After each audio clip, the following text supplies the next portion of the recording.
रात के 3 बजे अगर कभी अचानक आपकी नींद खुल जाए और आपको लगे कि आपके कमरे में कोई है, तो क्या आप पीछे मुड़कर देखेंगे?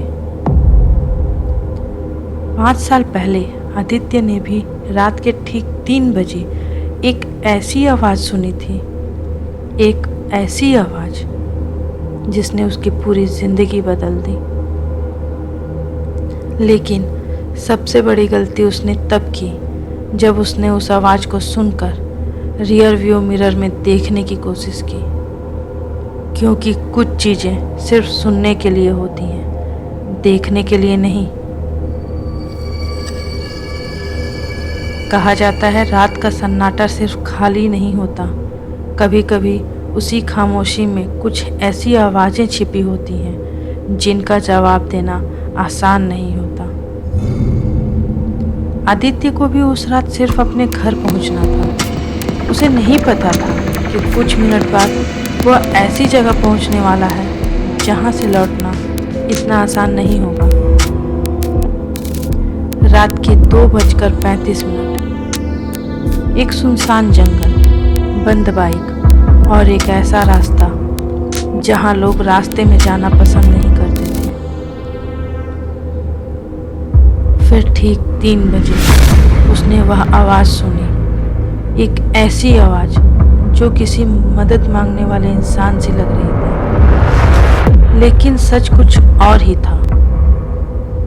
क्योंकि उस रात आदित्य ने सिर्फ एक आवाज़ नहीं सुनी थी, उसने एक ऐसे रहस्य को जगा दिया था जो पिछले 15 सालों से छुपा था।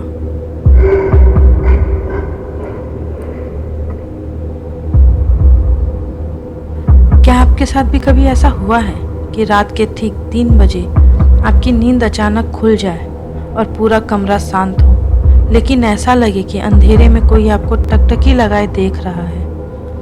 5 साल पहले आदित्य ने भी ठीक 3 बजे एक ऐसी ही आवाज़ सुनी थी, एक ऐसी आवाज़ जिसने उसकी पूरी ज़िंदगी को एक कभी न खत्म होने वाली दुस्वप्न में बदल दिया था। उसने एक ऐसी गलती कर दी जो शायद इस वीडियो को देखने वाले कई लोग अनजाने में कर बैठते हैं। आज की सच्ची और रोंगटे खड़े कर देने वाली कहानी में हम जानेंगे कि आखिर क्यों आधी रात को 3 बजे अगर कोई आपका नाम पुकारे तो कभी पीछे मुड़कर नहीं देखना चाहिए। तो चलिए शुरू करते हैं। आदित्य अपने दोस्त रोहित के साथ शादी से लौट रहा था। रात के 2:30 बज चुके थे। शहर पहुंचने का सबसे छोटा रास्ता एक घने और बदनाम जंगल से होकर गुजरता था। लोगों ने मना किया था, लेकिन आदित्य इन बातों पर यकीन नहीं करता था। तभी जंगल के ठीक बीचों बीच उसकी बाइक अचानक बंद हो गई। उसने 1 बार नहीं, 2 बार, 10 बार किक मारी, लेकिन इंजन बिल्कुल बेजान था।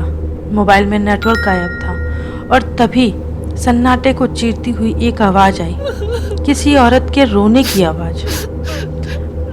आदित्य को उसकी दादी की बात याद आई, अगर रात 3 बजे कोई पीछे से बुलाए या रोए तो कभी पीछे मत देखना।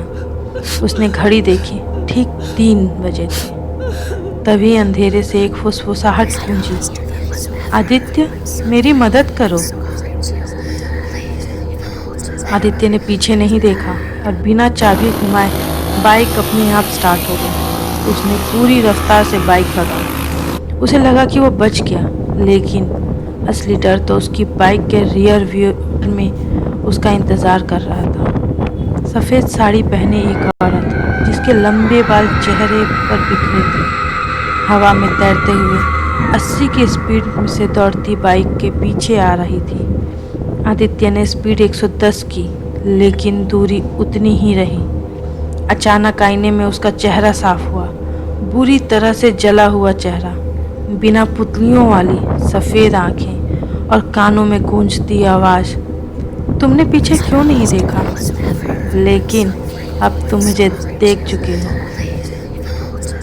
रास्ते में एक ढाबे पर रुककर जब आदित्य ने एक बुजुर्ग को यह बात बताई तो बूढ़े के चेहरे का रंग उड़ गया। उसने कहा, तुमने सबसे बड़ी गलती कर दी बेटा। वह सीधे देखने पर नहीं दिखती, लेकिन जिसने उसे आईने में देख लिया वह उसका पीछा कभी नहीं छोड़ती।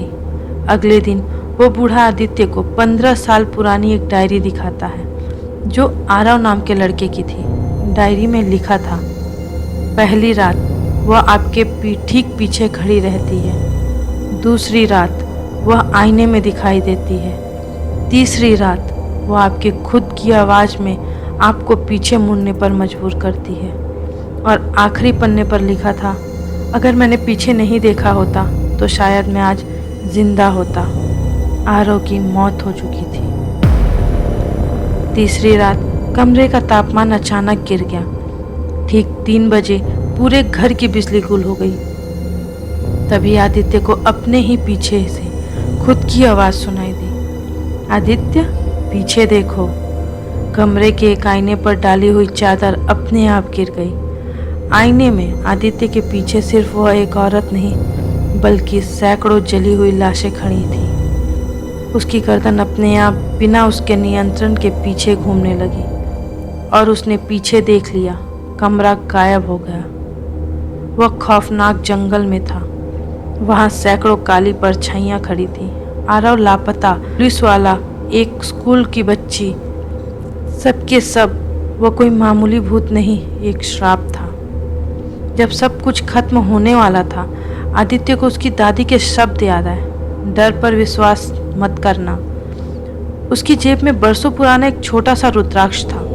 जैसे ही उसने उसे कसकर पकड़ा, एक तेज सफ़ेद रोशनी फैली और वह चुड़ैल दर्द से चीखती हुई धुएं में बदल गई। सुबह जब आदित्य की आंखें खुली, वह अपने बिस्तर पर था, लेकिन कमरे के आईने पर उंगली से लिखा था, अगली बार किसी और को मत बचाना। आदित्य ने वह घर छोड़ दिया। आज इस बात को 5 साल हो चुके हैं, लेकिन कहानी यहाँ खत्म नहीं होती। कुछ महीने पहले आदित्य के ब्लॉग पर अचानक एक अनजान यूज़र का कमेंट आया, कल रात 3 बजे किसी ने मेरा नाम लेकर बुलाया था, क्या मुझे पीछे देखना चाहिए था? आदित्य ने तुरंत टाइप किया, नहीं, कभी नहीं। लेकिन सेंड बटन दबाते ही वो कमेंट डिलीट हो गया और आदित्य के कमरे में फिर वही पुरानी आवाज़ गूंज उठी, आदित्य। आदित्य ने आज भी पीछे नहीं देखा, क्योंकि वह जान चुका था सबसे बड़ा साहस पीछे मुड़कर देखने में नहीं बल्कि बिना देखे आगे बढ़ जाने में है। तो दोस्तों, अगर कभी किसी सुनसान सड़क पर या आपके अपने ही कमरे में के ठीक 3 बजे आपको किसी के कदमों की आवाज़ सुनाई दे, तो मेरी बात हमेशा याद रखना, पीछे मत देखना। आपको यह कहानी कैसी लगी? क्या आपको भी रात में कभी ऐसी रहस्यमयी आवाज़ें आई हैं? हमें कमेंट करके ज़रूर बताएं। अगर आपको ऐसी ही रोंगटे खड़े कर देने वाली सच्ची डरावनी कहानियाँ सुनना पसंद है तो हमारे चैनल को सब्सक्राइब करना और नोटिफिकेशन बेल को ऑन कर लेना। मिलते हैं अगली एक और खौफनाक कहानी में। तब तक के लिए संभल कर रहिए।